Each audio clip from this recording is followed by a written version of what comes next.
A horrific car accident involving Isibaya actress Zinhle Ngwenya leaves 2 people who passed away and 1 crippled.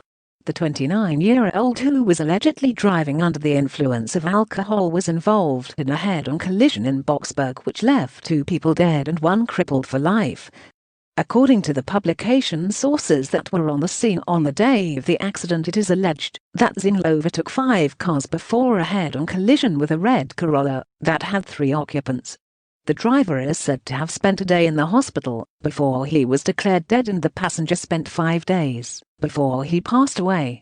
A source tells a local publication that before the horrific accident, Zinhle was driving from a get-together with friends in Pistorius, east of Boksburg, where she was allegedly seen getting drunk before trying to drive herself off to her house in Centurion.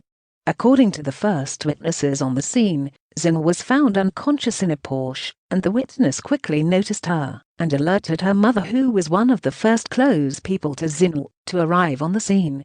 A local publication is in possession of the accident report that shows that the accident happened at around 20:06 and that she was admitted at Union Private Hospital, where blood samples were taken and showed that she was driving under the influence of alcohol.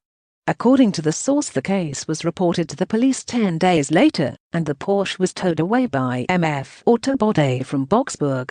The publication understands that the car was insured by the Alexander Forbes Group and Business Insurance under the name of Zinhle's husband. The insurance company is said to have refused to pay for the car, as they citing that Zinhle was driving at 180 km in an 80 km zone, and she was under the influence of alcohol. The family of the deceased further told the publication that Zinhle's husband, Robert Ngwenya, was the one who came to the scene, and he took her to the ambulance quickly, and she was taken to hospital.